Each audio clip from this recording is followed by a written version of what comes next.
Caunes-Minervois is a small medieval town or commune in the Aude department in the Languedoc-Roussillon region in southern France. It is known particularly for its ancient abbey, dating from the 8th century, and the outstanding red marble that has been quarried locally from Roman times. The name may derive from the ancient local Occitan word for cave cauna, of which there are a number in the immediate area. Caunes is also in the Minervois, a designated wine-growing region with AOC status but with an ancient heritage. The name derives from the ancient regional capital of Minerve, some 20 kilometers east of Caunes, itself named for the Roman goddess Minerva. The Romans came through here, settling and introducing vines and olives in the region. Minervois vignerons have been dynamic in changing the perception of the world towards wine from the south of France, developing quality products and experimenting with both old and new grape varieties and techniques. The ruined castle at Minerve is a site attracting many visitors due to the ongoing interest in Catholicism and the Albigensian Crusade. Caunes lies in the northern part of the modern touristic region of the Abbey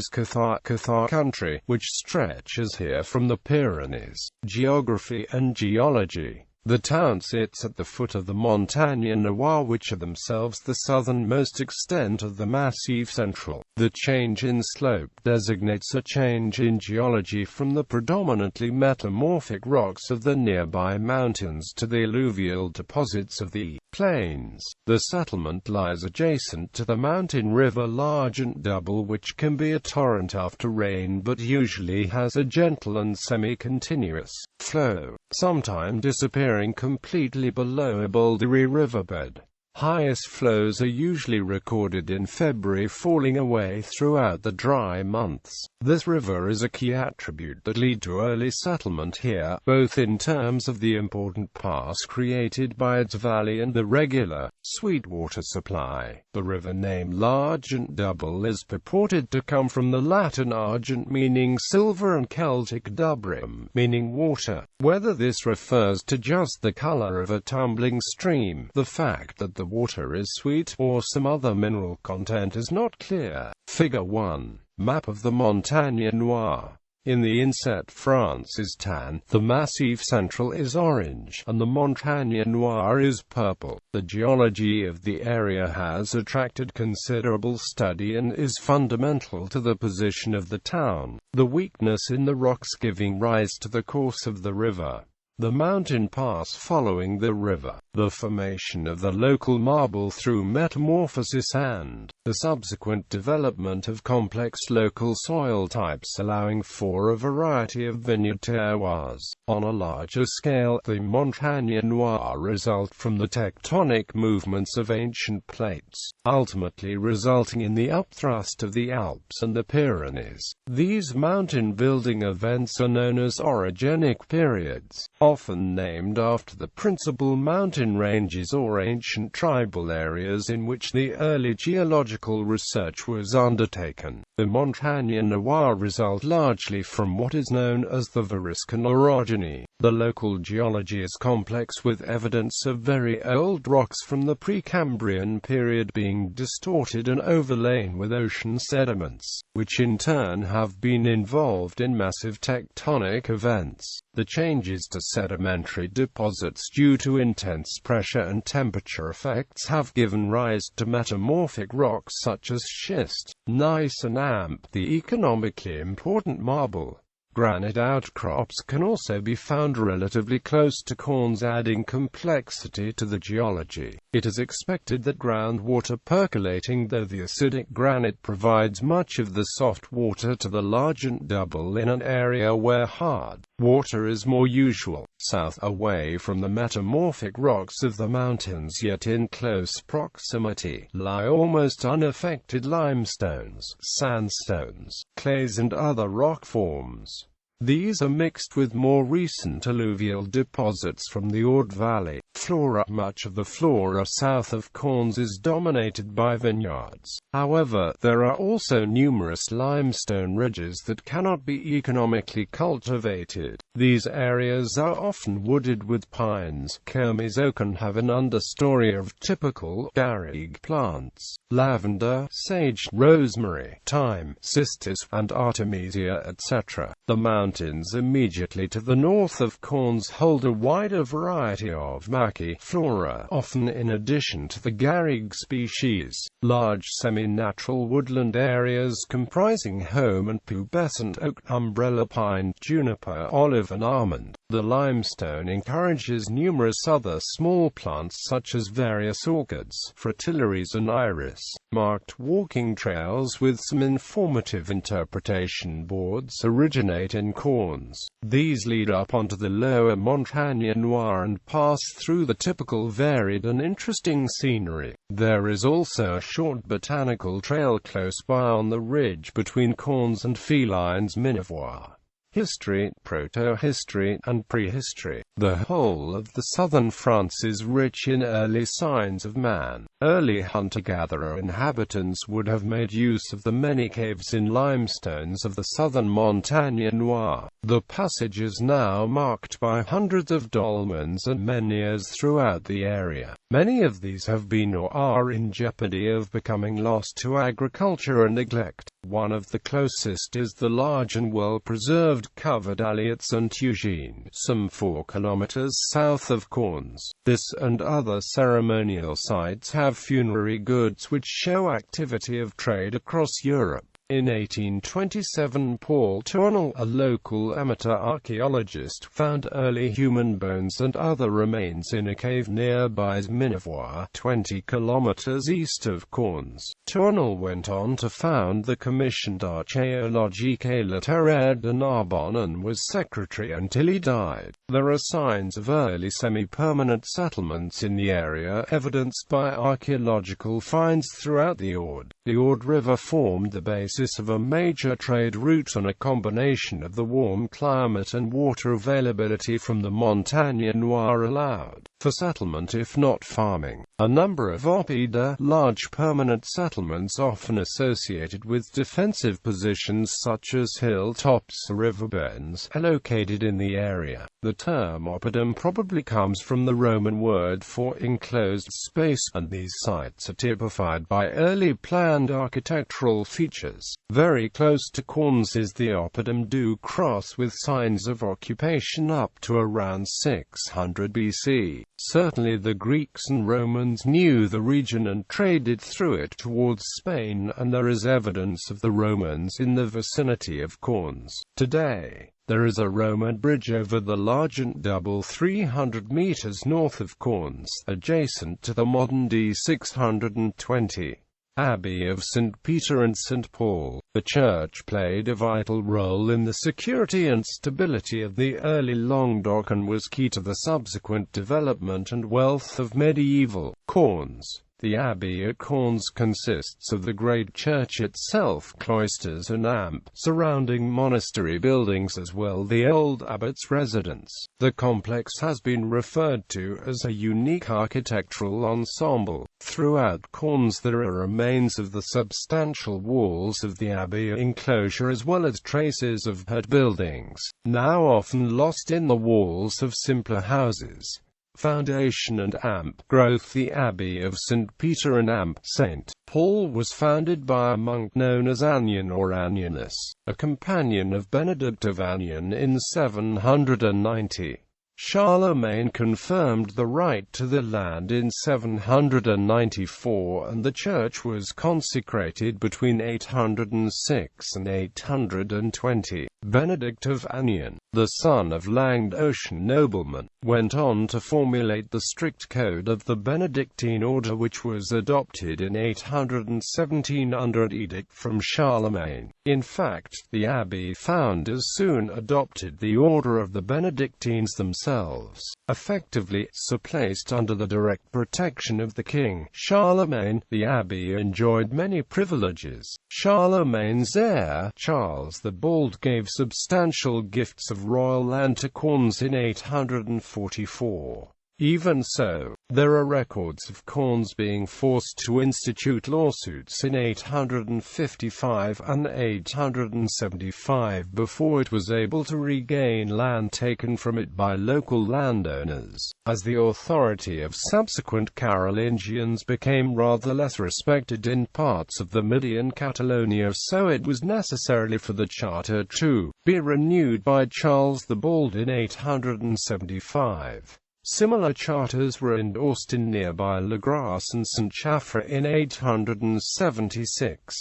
This stability and many donations from devotees allowed the abbots to procure land and amp properties. In 982, first mention is made of the relics of 4 early Christian martyrs secured for the abbey, namely those of Armand, Luce, Ordalda and Alexandra. These are still venerated and processed through the town, the feast day being June 6.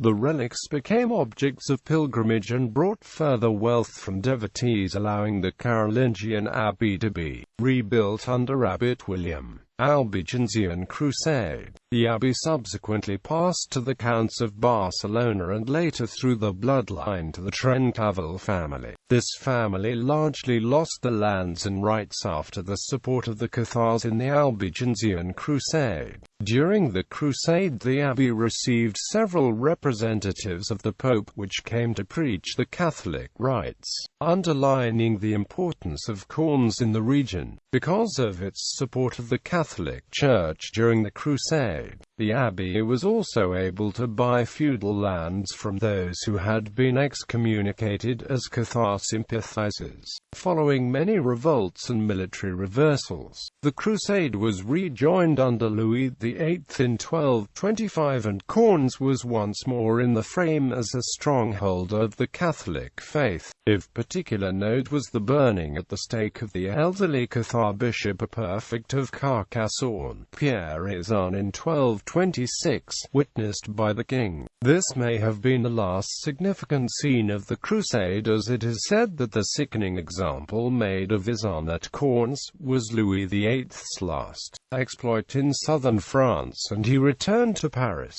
dying en route in the Auvergne in November 1226.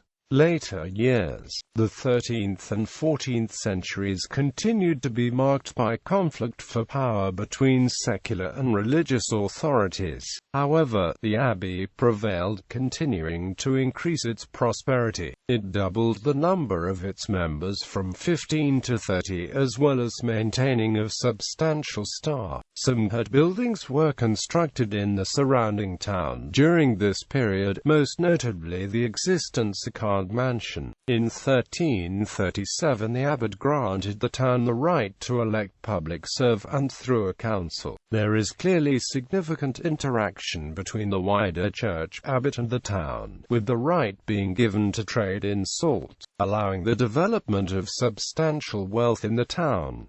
There still exists a street named for the salt trade, Rue du Pielo de la Salle, meaning Salt Hill in the local Occitan dialect. This street is on one of the waymarked tours of the town and shows dated lintels and remnants of fine architecture. The late Middle Ages or turbulent times across Europe, with the Black Death and the 100 Years' War dramatically affecting all areas. However, the implementation at Caunes of a commendam in 1467 indicates a decay of influence, a period of relaxation of monastic values and possible partial abandonment of the abbey. Around 1590, during the French Wars of Religion, Caunes was pillaged by Huguenots and held under siege until eventually taken by Henry Duc de Joyeuse. He ordered the demolition of the walls of the abbey enclosure as well as the outer ring of town walls. Only remnants of the walls exist today. A map showing the presumed outline of the walls is available from the tourist office.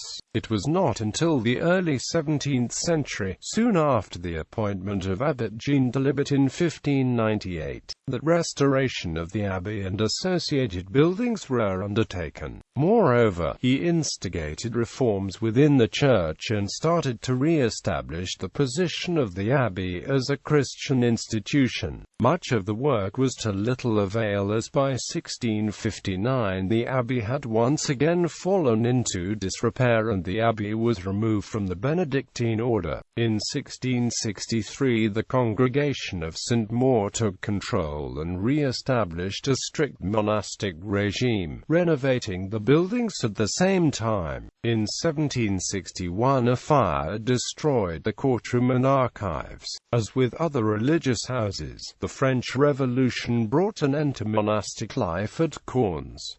After the Revolution, the ownership of the abbey buildings passed to the state around 1791, during the French Revolution, and the church building became the parish church of the town. The abbey church at Caunes was designated a national monument in 1916 and the rest of the extensive associated buildings in 1948. Ownership of the abbey has gradually passed to the town administration since 1986, and substantial renovations have allowed many of the buildings to open to the public in 2006. Architecture. Nothing remains of the presumed Greco-Roman church underlying the existing building. The oldest part of the extant buildings is the original 8th century Carolingian crypt.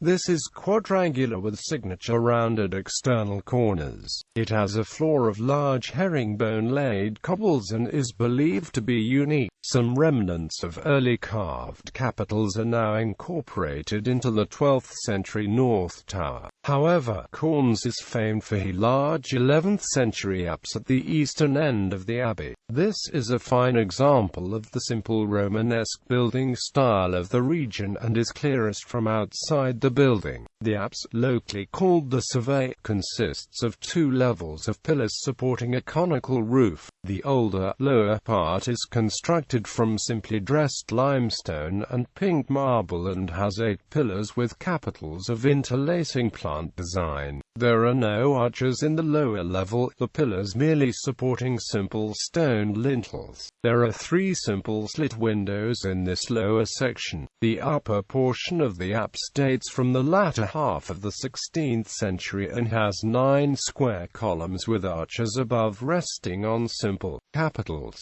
The 2 side apses are very simple and serve to accentuate the subtleness of the main apse architecture. The north tower predates the south tower, but both were constructed in the 12th century. The former has 3 levels of double, round arched openings on each face, whilst the latter has just 1 high level of double arched openings. These are enhanced by the semicircular apse-like chapels at the base, the north chapel containing the relics of the 4 Caunes martyrs. The nave is entered through porch on the north side, dating also from the 12th century, its arches incorporating intricate carvings. The roof of the porch was augmented by rib vaulting in sharp relief in the early 13th century. The nave itself was rebuilt in the 14th century and mock vaulted arches added in the 1770. However, tall medieval windows remain and allow light in from the south side. Much of the internal decoration is in marble, as befits a town partly built on the wealth of quarrying this stone. The high altar combines red Caunes and white Carrara marble and was carved by Italian craftsmen in the 18th century. Other notable carvings include the Virgin and Amp Child with Saints Benedict and Amp Bernard in the south apsidal chapel and the 2 white marble angels framing the sanctuary. Marble quarries. Caunes marble is generally red or pink, often with white spherical or elongated forms within it, although other colors are also found. It is metamorphosed from Devonian micritic limestones or mudstones which were predominantly red and homogeneous but had stromatactous cavities, subsequently infilled with white calcite. These outcrops hold large workable volumes of marble, some over 15 meters in height. Quarrying has been undertaken in the vicinity of Caunes since at least the 17th century, although there is some reasonable expectation that small quarries were exploited in Roman times. Red marble capitals and other details are evident in Languedoc churches dating from the 8th century. By the early 17th century, exploitation appears to have been under the control of a Genoese master sculptor, Stefano Serrano, who was granted a license in 1663. He brought a number of Italian quarrymen to Caunes to develop the marble trade, and some may have settled in the town as there still exists a small Italian contingent. Throughout the subsequent centuries there was close collaboration between Caunes and Carrara, famous for its white marble. The marble quarry brought prosperity and kudos to Caunes, and a railway spur was run across the plain from Meaux in 1887 to transport passengers, quarried marble and the region's wine. The station was finally closed to passengers in 1939 and to goods in 1965. Some station buildings still retain a link with the past as a marble carving workshop. During the first part of the 20th century, and operating via a second station almost opposite the first, there was a 1-meter gauge tram line from Caunes connecting the town to Lesignan and Carcassonne. This tramway was closed down in 1932. This additional station may be seen in old postcards but is still in use as a private home today. It is possible to see large partly worked slabs and columns in the Carrière-du-Roi 1 kilometer from the town. This quarry was named for the most prestigious client, Louis XIV, rather than being owned by the king. Red Caunes marble was, for example, used to make the columns of the Grand Trianon at Versailles, the Opera Garnier in Paris, and columns of the Arc de Triomphe du Carrousel. Two other large quarries exist near Villerambert, 2 kilometers west of the town, and Buffons about 2 kilometers east of Caunes opposite Notre-Dame-du-Cross. All three of these are now classified as national monuments. Other, small derelict quarry workings can be seen in the vicinity. 2 commercial quarries are currently being regularly exploited, one close to the Carrière-du-Roi and a second, more recently reopened, above the Buffons quarry. Blocks are now usually exported for finishing in Italy, from where they are sent around the world. Sites: Napoleon's bridges, Narbonnensis, Domitian Way, Capitels, Notre-Dame-du-Cross. Population